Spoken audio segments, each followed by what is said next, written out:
139 ஆண்டு பங்குனி அமாவாசை தீமிதி திருவிழாவை முன்னிட்டு ஸ்லாங்கூர் உலு பர்னாம் சங்கட் ஆசா தோட்டத்தில் உள்ள ஸ்ரீ மகா நோக்காளம்மன் ஆலயத்தில் குலதெய்வ வழிபாடுகள் நடைபெற்று வருகின்றன. அவ்வகையில் கடந்த வார இறுதியில் சுமார் 600க்கும் மேற்பட்ட பக்தர்கள் சீர்வரிசை கொண்டு வந்து பொங்கல் வைத்து அம்மனை வழிபட்டனர். காலையிலிருந்தே பூஜைகள், பாலாபிஷேகம், மஞ்சள் அபிஷேகம் என களை கட்டியது.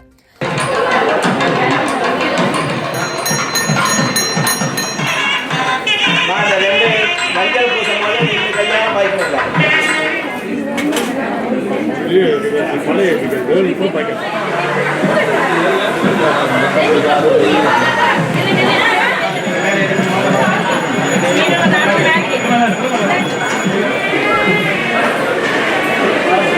மலேசியா மட்டுமின்றி பல்வேறு நாடுகளிலிருந்து பக்தர்கள் வந்து பொங்கல் வைத்ததாக ஆலயத்தின் பிரதான குருக்கள் சிவஸ்ரீ ராமலிங்கம் வணக்க மலேசியாவிடம் கூறினார். ஆலயத்தில் வந்து இங்கே மாட்டம் இல்லை, மலேசியாவில் நாட்டில் மாட்டம் இல்லை, ஆஸ்திரேலியா நாடு பக்கத்தில் தைலண்ட், அங்கே பிரம்மா, அங்கேருந்து கூட வந்து நமக்கு ஆலயத்தில் வந்து பொங்கல்லாம் வைத்து இங்கே வழிபாடுகள்லாம் நிறையா பேர் செய்கிறாங்க.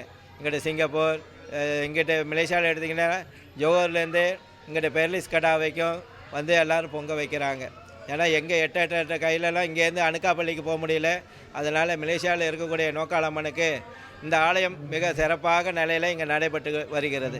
அதனால் வந்து அந்த மலேசியாவில் நடக்கூடிய பூஜைகள் இங்கே நல்லா சிறப்பாக நம்ம செய்யணுன்றக்காண்டி எல்லோரும் வந்து பொதுமக்கள்லாம் வந்து இங்கே வந்து வழிபாடுகளை செய்து பொங்கல்லாம் வைத்து அவர்களுக்குனால என்ன பொங்கல் ஆக்க முடியுமோ அந்த பிரசாதம், பொங்கல், புளி சாதம், தயிர் சாதம், என்ன பிரார்த்தனை என்ன பிரசாதங்கள் அவர்களுக்கு தெரியுமோ அந்த பிரசாதம்லாம் நமக்கு செய்து இங்கே வந்து நமக்கு வழிபாடு பண்ணி நல்லா சிறப்பான முறையில் செய்து கொண்டு இருக்கிறார்கள்.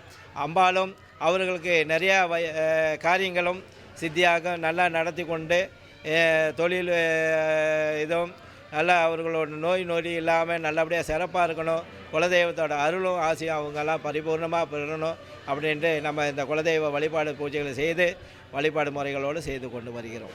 தொடர்ந்தாப்போல் இந்த வருஷம் பார்த்திங்கன்னா அதிகமாக கூட்டமாக இருக்குது.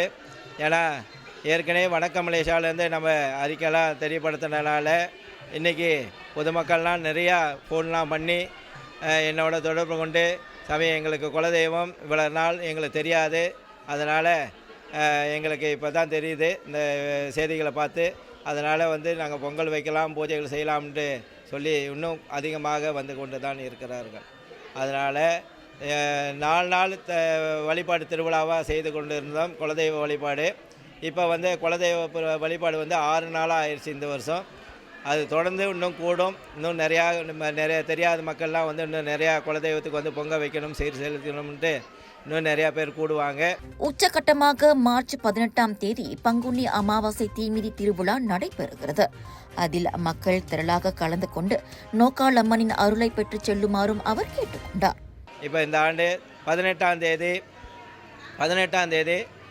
3ஆவது மாதம் 2026 புதன்கிழமை அன்று பங்குனி அமாவாசை காலை மணி 5 மணியிலேருந்து நமது ஆலய பொங்கல் வைத்து நம்மளுடைய ஆலயத்தில் திருவிழா பூஜைகளை நடைபெறும். அதனால் பொதுமக்கள் அனைவரும் வந்து கலந்து கொண்டு அம்பாளோட அனுகிரகத்தை பெறும்படி கேட்டுக்கொள்கிறோம். 5ஆம் தேதியிலேருந்து 20ஆம் தேதி வரை நம்ம திருவிழா உற்சவம் 15 நாட்கள் நடைபெற உள்ளது. ஆந்திராவில் வந்து 30 நாள் பூஜைகள், 15 நாள் முன்னை 15 நாள் பின்னன்னு சொல்லி அங்கே பூஜைகள் நடைபெறும். ஆனால் இங்கே மலேசியா நாட்டில் நமது ஆலயத்தில் இங்கே இருக்கக்கூடிய மக்கள்லாம் வந்து கூடி இருந்து செய்யக்கூடிய நாட்கள் நம்ம 15 நாள் தான் விட்டுருக்கோம்.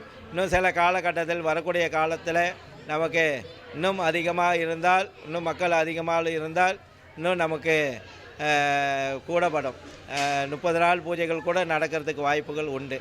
அதனால் எல்லாம் பொதுமக்களுடைய கையில் தான், குலதெய்வ வழிபாடுடைய பொதுமக்களுடைய வழிபாடு தான் நமது ஆலயத்துடைய சிறப்புகளை நடத்தி கொண்டு வருகிறோம். தென்னிந்திய மாநிலம் ஆந்திராவின் அனக்கப்பள்ளியில் உள்ளது போலவே ஆலய வழிபாடுகள் நடைபெறுவது மலேசியாவில் இங்கு மட்டுமே என்பது இந்த கோவிலின் தனிச்சிறப்பாகும். அதனை நேரில் வந்து தரிசித்து நோக்காளம்மனின் அருளை பெறுவது பெரும் பாக்கியம் என பக்தர்களும் பொதுமக்களும் தங்களின் அனுபவத்தை பகிர்ந்தனர். ஆரம்பத்தில் வந்து எங்கள் அம்மா அப்பாலாம் முந்தியெல்லாம் செஞ்சுருக்காங்க. ஆனால் நாங்கள் அது வீட்டிலே செய்வோம். இப்போ வந்து இங்கே வந்து தெரிஞ்ச ஆளுங்க மூலயமா தெரிஞ்சு இங்கே வந்து குலதெய்வ பூஜை இங்கே நாங்கள் செய்கிறோம். செய்கிறதுனால வருஷம் வருஷம் எங்களுக்கு நன்மை தானே வருது. குடும்பத்தோடு வந்து இங்கே வந்து பூஜை செய்வோம். ரொம்ப மன திருப்தியாக இருக்குது, சந்தோஷமாகவும் இருக்குது. இது குடும்பத்தோடு வந்து செய்கிறதுனால இது ரொம்ப சந்தோஷமாக இருக்குது. பிஸ்னஸ் இம்ப்ரூவ்மெண்ட், ஃபேமிலியில் சந்தோஷம், பிள்ளைங்க படிப்பில் நல்ல ஒரு மேன்மை அடைஞ்சிருக்காங்க. எல்லாம் சந்தோஷமான நிகழ்வுகள் நல்லா நடந்திருக்கு. ஸோ நாங்கள் ஏறக்குறைய வந்து 3 தலைமுறையாக இந்த அம்பாளுக்கு வந்து நாங்கள் சேவைகள் செஞ்சுட்டு வரோம். ஸோ நான் வந்து ஒரு 3வது தலைமுறை. இது வந்து இடப்பட்ட காலத்தில் எங்கள் அப்பாவோட தலைமுறையிலேருந்து நாங்கள் இந்த அம்பாளுக்கு வந்து இன்னும் உரிமையாக பொங்கல் வச்சு செஞ்சுக்கிட்டு வரோம். ஸோ இந்த அம்பாள் வந்து எங்களோட குலதெய்வம். அதனால் நாங்கள் சின்ன வயசுலேருந்து இந்த அம்பாள் கிட்ட தான் நாங்கள் தொண்டுலேருந்து நான், எங்கள் அண்ணன், எங்கள் அம்மா எல்லாமே வந்து இந்த அம்பாளுக்கு வந்து நிறைய தொண்டுகள் செஞ்சிட்ருக்கோம். அதனால் வந்து நாங்கள் நிறைய பலன் அடைஞ்சிருக்கோம். ஸோ எங்களுக்கு இந்த அம்மாட்ட வந்து இந்த வேண்டுதல் ஒன்று நாங்கள் வச்சுருந்தோம். அது கூடிய சீக்கிரத்தில் அம்பாள் எங்களுக்கு நிறைவேற்றி கொடுத்துருவாங்கன்ட்டு நாங்கள் வேண்டிக்கிட்டு இருக்கோம். ஸோ இது கிட்டக்கிட்ட எனக்கு தெரிஞ்சு நான் படிக்கிற காலத்துலேருந்து இந்த அம்பாளுக்கு வந்து நாங்கள் ரொம்ப தொண்டு செஞ்சுட்டு வந்துட்ருக்கோம். ஸோ நாங்கள் பிறந்து வளர்ந்ததெல்லாம் இந்த ஊரில் தான். ஸோ நாங்கள் எங்கே போனாலும் எங்கே இது பண்ணாலும் இந்த அம்மாவை தேடி வந்துடுவோம். நாங்கள் இதான் முதல் தடவை இந்த கோயிலுக்கு வந்திருக்கோம். ஏற்கனவே கேள்விப்பட்டிருக்கோம் குலதெய்வ பூஜை செய்யணும் அப்படின்ட்டு. எங்களுக்கு அந்த மாதிரி வாய்ப்பு ரொம்ப கிடைக்காம போயிடுச்சு. அதனால் இந்த வருஷம் எப்படியோ கடவுள் அம்மன் அருளால் நாங்கள் இங்கே வந்து முதல் தடவை பூஜை செஞ்சுருக்கோம். பொங்கல்லாம் ரொம்ப சந்தோஷமாக நல்லா செஞ்சு முடிச்சிட்டோம். நாங்கள் ஒரு விஷயமா இந்த கோயிலுக்கு அம்மனுக்கிட்ட ஒரு வேண்டுதல் வச்சு வந்திருக்கோம். இந்த பூஜைக்கு அப்புறம் அது நாங்கள் நினச்சது நடக்கும்னு நினச்சி அம்மன்கிட்ட ரொம்ப பக்தியோட பிரார்த்தனை செஞ்சுக்கிறோம் நாங்கள் குடும்பத்தோடு. அப்புறம் அம்மன் எங்களை எல்லாத்தையும் நல்லா ஆரோக்கியமாக சந்தோஷமாக வச்சுருப்பாங்கன்னு நாங்கள் நம்புகிறோம். எல்லாமே நல்லதாக இருந்தால் வருஷம் நாங்கள் வந்து இந்த மாதிரி இந்த பூஜை செய்கிறதுக்கு நாங்கள் தயாராக இருக்கோம், சந்தோஷப்படுறோம் அப்படின்ட்டு. இங்கே நோக்காலம்மா கோயில் எங்கள் குலதெய்வம். அவங்களுக்கு நாங்கள் வேண்டிக்கிட்டதுக்காக வந்து இங்கே பொங்கல் வச்சுருக்குறோம். பொங்கல் வச்சு விழா நடத்திக்கிட்டு இருக்கிறோம். இந்த பொங்கல் எதுக்காகன்னா நம்ம வம்சாவளிங்க, நம்ம வம்சத்தில் உள்ளவங்க, நம்ம குடும்பத்தில் உள்ளவங்க எல்லோரும் நல்லா இருக்கணும்னா இந்த அம்பாள்கிட்ட வேண்டிக்கிட்டு நாங்கள் பிரார்த்தனை வச்சு இந்த பொங்கலை வச்சு அந்த அம்பாளுக்கு சாத்திகை இருக்கிறோம்.